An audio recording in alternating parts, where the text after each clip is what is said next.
Right now, more than 20 billion kilometers from Earth, a machine built when pocket calculators were still a novelty is moving through a place no spacecraft was ever designed to reach.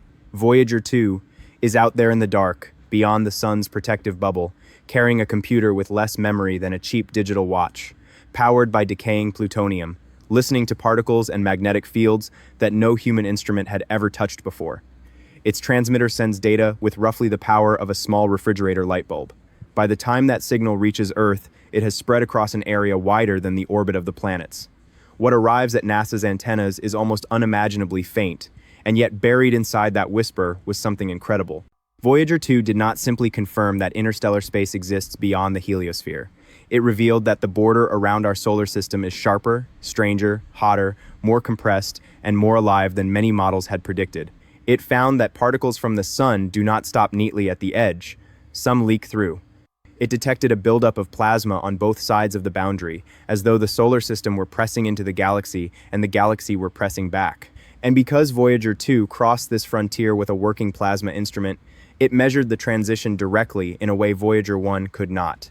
Almost nobody outside the mission community realizes how important that difference is. The headline said, Voyager 2 had entered interstellar space.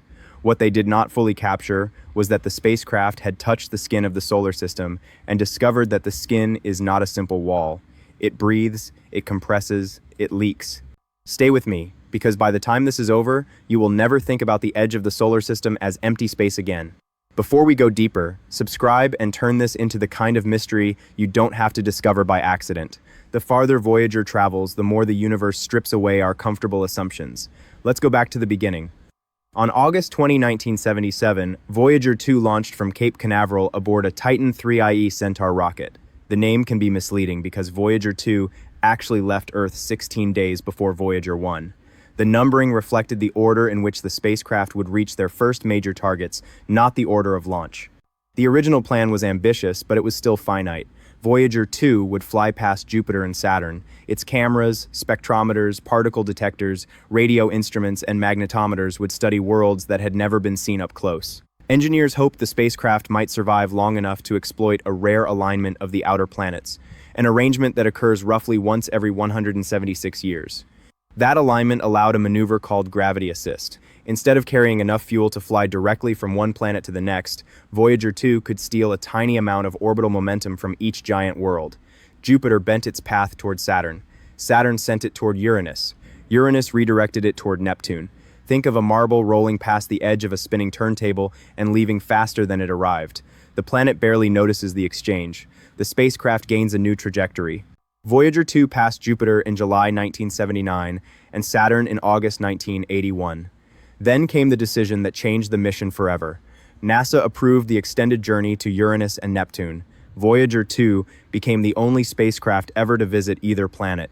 It flew past Uranus on January 24, 1986, discovering new moons, examining dark rings, and revealing a magnetic field tilted so dramatically that the planet's magnetosphere behaves like a cosmic object rolling sideways through space. Then, on August 25, 1989, it swept past Neptune, observed violent winds, studied the Great Dark Spot, and flew close to Triton, where images revealed active geyser-like plumes erupting from a frozen surface. By every reasonable standard, the mission had already succeeded beyond imagination. But Voyager 2 was still healthy, still transmitting, still moving, so the mission changed again. The cameras were eventually shut down, the planets fell behind, the spacecraft entered a region no mission planner in 1977 could guarantee it would ever reach. Its new target was not a planet, a moon, or a ring system. Its target was the invisible boundary made by the sun itself. Here is where the first twist arrives. For most of human history, the solar system was imagined as a collection of objects. The sun in the center, planets circling around it, moons circling the planets, asteroids and comets filling the spaces between. But the sun does more than provide light and gravity. It constantly releases a stream of charged particles called the solar wind. If you have never heard that term before, picture an invisible gale blowing outward in every direction. It is not ordinary air. It is plasma, a mixture of electrically charged particles, mostly protons and electrons, carried along with the sun's magnetic field. Near Earth, this wind can disturb satellites, trigger auroras, and drive geomagnetic storms. But it does not stop at Earth. It races past Mars, Jupiter, Saturn, Uranus, Neptune, and far beyond. As the solar wind expands, it inflates an enormous cavity in the surrounding interstellar material. That cavity is called the heliosphere. You can think of it as the sun's vast magnetic weather system, a bubble carved into the thin gas and dust between the stars. For decades, scientists knew this bubble had to end somewhere. Models predicted a series of regions. First, the solar wind would slow abruptly at the termination shock. Then, it would pass through a turbulent outer zone called the heliosheath. Finally, it would reach the heliopause, the boundary where the outward pressure of the solar wind balances the pressure of the local interstellar medium. The expectations sounded tidy. Fast solar wind, slower heliosheath, a boundary, interstellar space. Reality refused to be tidy. Voyager 2 crossed the termination shock in 2007 at about 84 astronomical units from the Sunday. 1 astronomical unit is the average distance between Earth and the Sun, roughly 150 million kilometers. To put that in perspective, if the Sun were a grapefruit on your kitchen table and Earth were a grain of pepper about 10 meters away, Voyager 2 had traveled far beyond the walls of the house, beyond the street, and into a scale model stretching across a neighborhood. The crossing immediately revealed that the heliosphere was not a simple symmetrical sphere.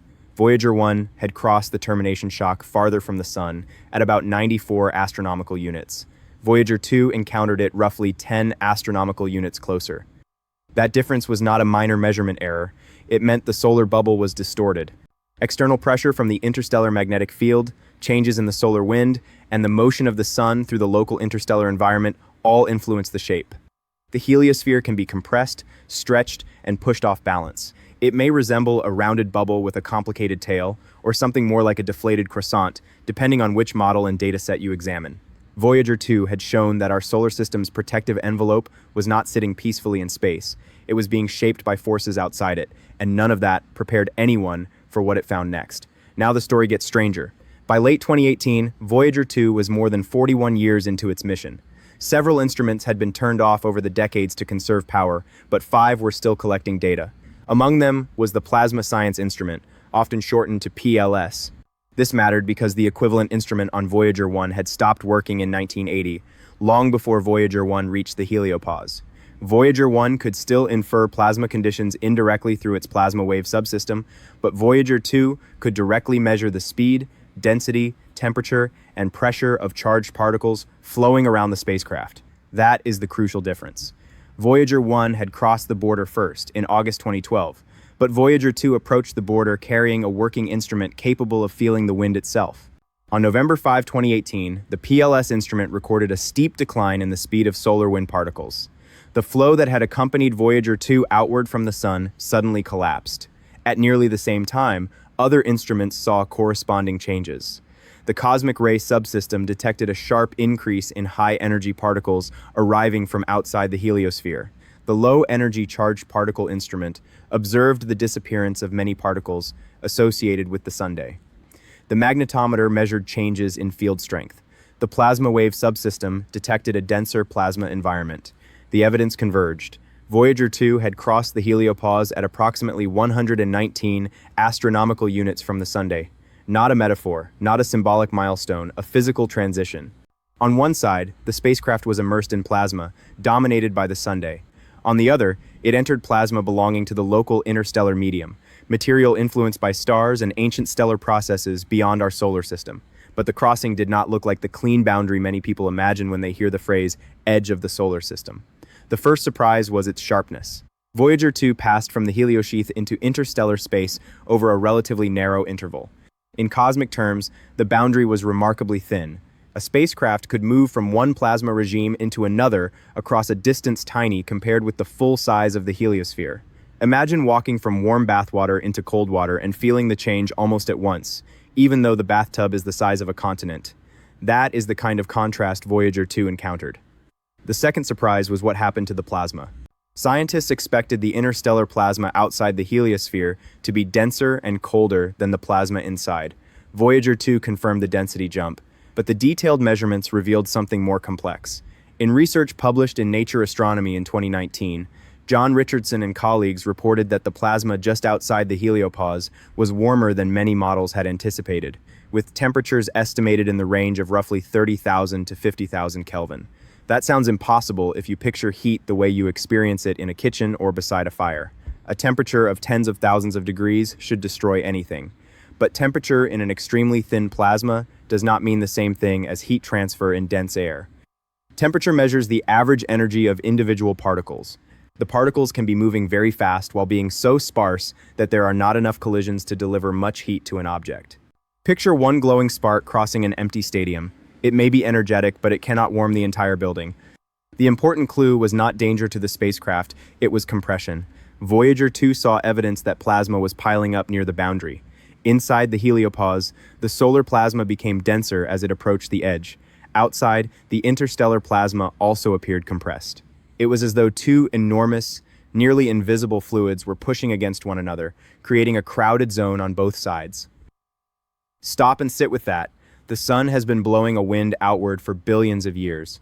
The galaxy contains its own magnetic fields, charged particles, neutral atoms, cosmic rays, and turbulent structures. At the heliopause, these environments meet. Neither side simply vanishes. They press, bend, exchange energy, and reshape the boundary. The edge of the solar system is not a line drawn on a map, it is a negotiation. The third major finding made that negotiation even more mysterious. Scientists had often described the heliopause as the place where solar material gives way to interstellar material. That description is useful, but Voyager 2 found that the separation is not perfect. Particles leak. Data from Voyager 2's energetic particle instruments showed that some lower energy particles associated with the sun were detected beyond the heliopause. At the same time, particles from the interstellar environment could penetrate inward. The boundary filters and redirects particles, but it is not an airtight shell. Think of a screen door in a storm. It blocks large debris, it changes the airflow, it defines inside and outside. But fine dust, pressure, sound, and smaller particles can still cross.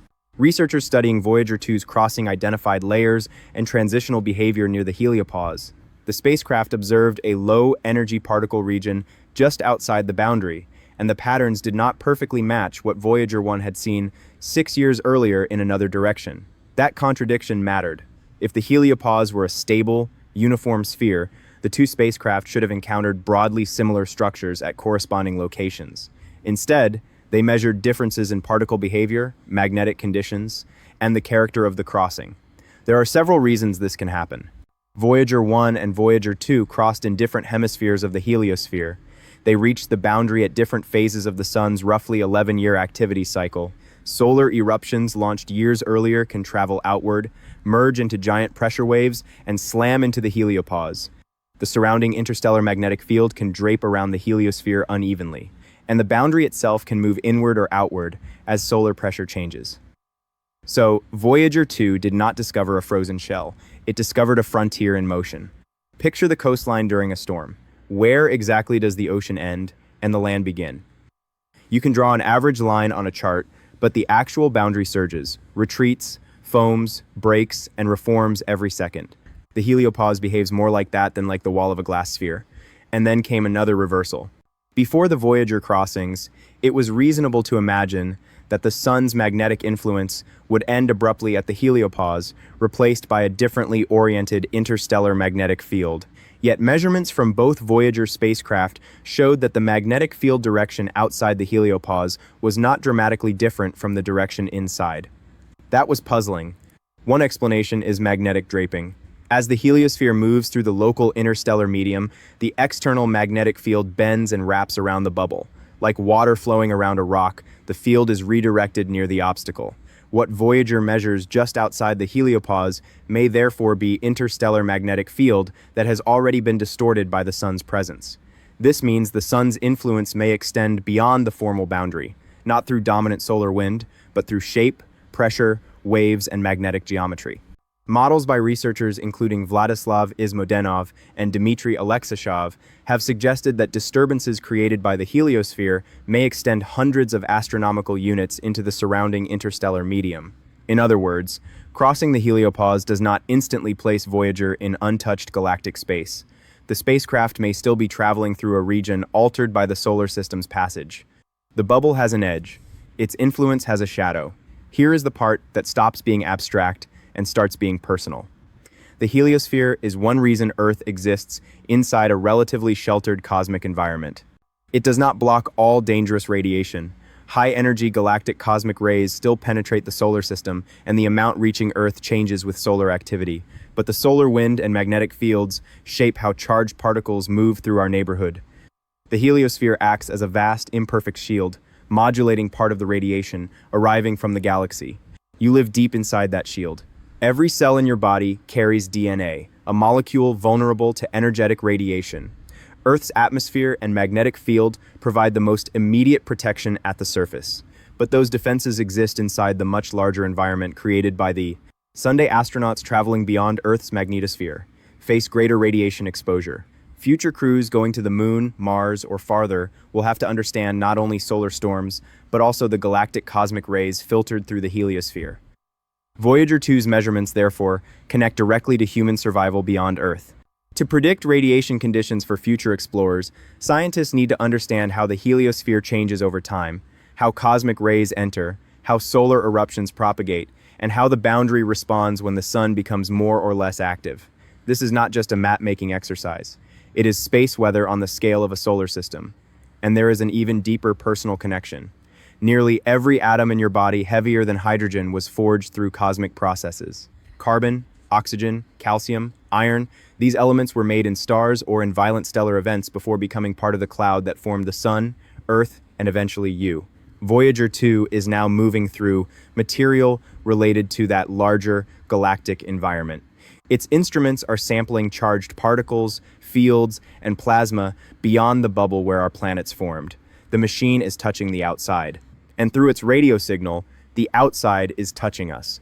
To put that in perspective, a command sent from Earth takes well over 18 hours to reach Voyager 2, and the reply takes just as long to come back. Engineers cannot steer it in real time. They send instructions, wait through most of a day, and then wait again to learn whether an aging spacecraft understood. A simple correction becomes a conversation lasting more than a day and a half. You have probably felt impatient, waiting for a web page to load. The Voyager team waits across the solar system. Now, let's talk about what is happening right now. Voyager 2 is still operating in interstellar space, but its remaining lifetime is governed by a clock that cannot be reset. Its 3 radioisotope thermoelectric generators convert heat from the decay of plutonium-238 into electricity. As the plutonium decays and the thermocouples age, the available power falls by roughly a few watts each year. That loss sounds small. It is not. Every instrument, heater, computer, and transmitter competes for a shrinking energy budget. Engineers have spent decades turning off non-essential systems, adjusting heaters, changing voltage management, and making choices no one expected to face when the spacecraft was launched. In October 2024, the mission shut down Voyager 2's plasma science instrument to conserve power. The instrument that had provided the first direct plasma measurements of the heliopause crossing had completed its historic work. NASA said Voyager 2 would continue operating its magnetic field and plasma wave instruments for the foreseeable future, while additional instrument shutdowns were planned as the power supply declined. That creates a strange form of urgency. Voyager 2 is farther into interstellar space than ever before, but it can observe that environment with fewer senses. Each shutdown preserves the mission while also narrowing what the spacecraft can discover. Saving the patient means accepting the gradual loss of instruments. One by one, the lights go out. The cameras are silent. The planetary encounters are memories stored in archives. The plasma instrument is off. Other systems will follow. Engineers hope to keep at least one science instrument operating into the 2030 seconds. But exact longevity depends on power, temperature, hardware condition, and the unpredictable behavior of components approaching half a century of continuous operation. There is also the communication challenge. Voyager 2's transmitter is weak, and its antenna must remain pointed toward Earth with extraordinary precision.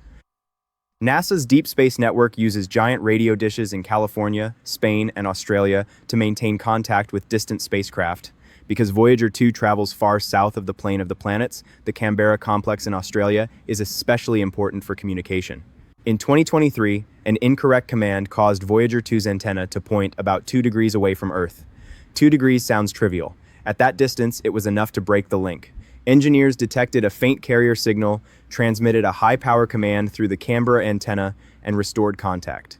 That incident revealed the fragility of the connection. A spacecraft that survived radiation, vacuum, frozen darkness, 4 giant planets, and nearly 50 years of travel could still be silenced by a tiny pointing error. Humanity's presence in interstellar space hangs on geometry, measured in degrees, electrical power counted in watts, and radio signals buried beneath cosmic noise. Still transmitting, still measuring, still moving, and this is where the title's incredible discovery becomes larger than any single number. Voyager 2 found that the solar system is not sealed off from the galaxy, it is immersed in it. The heliosphere protects, but it also interacts. The heliopause separates, but it also leaks. The interstellar medium surrounds us, but it is also disturbed by our Sunday. The boundary is shaped from within and without, changing with solar activity and responding to pressures we are only beginning to understand. This finding matters because our solar system is not traveling through the same galactic environment forever. The Sun orbits the center of the Milky Way and moves through clouds and cavities of interstellar material. Over geological timescales, the density and magnetic conditions around the heliosphere can change. A denser external environment could compress the solar bubble. A different magnetic field could alter its shape. The flux of cosmic rays reaching the inner solar system could respond. Scientists continue to debate how strongly such changes may have affected Earth in the distant past. The evidence is complex and dramatic claims require caution, but the basic principle is clear. The solar system is not isolated from its galactic surroundings. Voyager 2 gave us direct proof of the contact zone, and there is only so much time left to listen. Future missions are being discussed and designed to study the heliosphere with modern instruments. NASA's Interstellar Mapping and Acceleration Probe, or IMAP, is intended to observe energetic neutral atoms and particles that reveal interactions at the heliospheric boundary from much closer to Earth. Other mission concepts have proposed sending a dedicated interstellar probe hundreds of astronomical units from the Sunday butt. Concepts are not spacecraft, and spacecraft are not data. Voyager 2 is already there. Its instruments were designed in the 1960s and 1970s. Its computer systems are primitive by modern standards. Its power source is fading. Yet, it occupies a location no replacement mission will reach soon. Even a probe traveling much faster than Voyager would need years or decades to cover the distance. That makes every surviving transmission precious. Not because each packet contains a shocking revelation. Most science arrives quietly. A magnetic field measurement, a particle count, a plasma wave frequency, a gradual trend noticed only after months of analysis. But that is how the map becomes real. One data point, then another, a thin trail of measurements extending away from the sun, drawn by a spacecraft no one expected to remain alive this long. Here is what I want you to take away from all of this. The edge of our world is not a wall, it is a conversation. The sun speaks through wind, particles, light, and magnetic fields. The galaxy answers with plasma, cosmic rays, pressure, and ancient material between the stars. At the heliopause, those voices overlap. They distort one another, they exchange energy. They create a border that is sharp yet porous, protective yet vulnerable, stable enough to shelter planets and dynamic enough to move. Voyager 2 entered that conversation carrying instruments made by human hands. Think about what that means. A species that evolved beneath one atmosphere, on one small rocky planet, learned to refine metal, control electricity, calculate planetary motion, build a radio, place it on a rocket, and send it across billions of kilometers until it could detect the pressure of the galaxy against the Sunday. That is not merely engineering, it is awareness extending beyond its birthplace. The spacecraft will not last forever. Eventually, its remaining instruments will shut down. Its transmitter will fall silent. The Deep Space Network will listen and hear nothing but noise, but silence will not erase the crossing. The data are already here. The boundary has been measured. The assumptions have been broken. The solar system is no longer just a diagram of planets around a star. It is a living magnetic structure moving through a larger cosmic sea. Remember the image from the beginning. A refrigerator bulb signal spreading through the darkness, almost too faint to detect. That tiny signal carried news from the skin of the solar system. It told us the skin is compressed. It told us the skin is warm. It told us the skin leaks. And it told us that even here, deep inside the sun's shelter, the galaxy has been touching us all along. Subscribe, turn on notifications, and leave a comment with your answer to this. If you could keep only one Voyager 2 instrument alive for another decade, would you choose the magnetometer, the plasma wave detector, or the cosmic ray instrument? Share this with someone who still imagines the solar system ending neatly at Neptune. Out beyond the planets, the old spacecraft continues through the dark, carrying no fuel for a return, no crew to rescue, and no promise that tomorrow's signal will arrive, just a fading light bulb whisper from the other side of the sun's frontier. Thanks for watching.